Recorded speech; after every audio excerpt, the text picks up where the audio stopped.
आज के समय में महंगाई सभी वर्गों के लिए सबसे बड़ा मुद्दा है, खासकर मिडिल क्लास के लिए। लेकिन एक रिपोर्ट की माने तो मुश्किलों से भरे इस दौर से गुजरकर आने वाले सालों में भारत की अर्थव्यवस्था करीब 7 अरब डॉलर होगी। ये रिपोर्ट देखिए। ये बात और है कि देश अभी कई मुश्किलों के दौर से गुजर रहा है और देश के भीतर बेरोजगारी, महंगाई और असमानता की बड़ी समस्या है। लेकिन सरकार जिस नीति पर काम कर रही है, उससे कहा जा सकता है कि आने वाले समय में देश की हालत बदल सकती है और विकास की रफ्तार तेज हो सकती है। इसी बीच मुख्य आर्थिक सलाहकार वी अनंत नागेश्वर ने उम्मीद जताई है कि भारतीय अर्थव्यवस्था का आकार अगले 7 साल में बढ़कर 7 अरब डॉलर हो सकता है। उन्होंने कहा कि अर्थव्यवस्था 2022-23 के अंत तक मौजूदा कीमतों पर 3,500 अरब अमेरिकी डॉलर की हो जाएगी।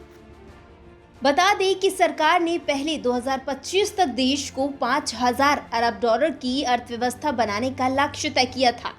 नागेश्वर ने हाल ही में MCCI की एक कार्यक्रम को वीडियो कॉन्फ्रेंस के जरिए संबोधित करते हुए कहा कि कैलेंडर वर्ष 2023 रूस और यूक्रेन के बीच जारी संघर्ष की पृष्ठभूमि में शुरू हुआ है, जिससे भू राजनीतिक और भू आर्थिक अनिश्चितताएं पैदा होंगी। उन्होंने कहा कि महामारी के 2 साल बाद चीन में प्रतिबंधों का खत्म होना भी विश्व अर्थव्यवस्था को प्रभावित करेगा। इसके अलावा तेल और जिंसों की कीमतों में गिरावट तथा अमेरिका और यूरोप की उन्नत अर्थव्यवस्थाओं में वृद्धि का रुख भी देखा जा सकता है।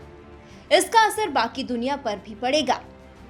उन्होंने कहा कि 2022-23 के अंत में भारत का सकल घरेलू उत्पाद मौजूदा मूल्य पर 3,500 अरब डॉलर पर पहुंच जाएगा।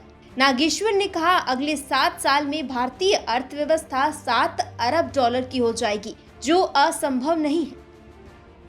CEA ने यह भी कहा कि सबसे महत्वपूर्ण मुद्दा है कि अमेरिका द्वारा 2024 या फिर 2025 में अपनी ब्याज दरों को कम करने का असर भारतीय रुपये पर भी पड़ेगा। नागेश्वरन ने कहा कि मध्यम अवधि में वृद्धि 8 या 9% की जगह 6.5% रह सकती है।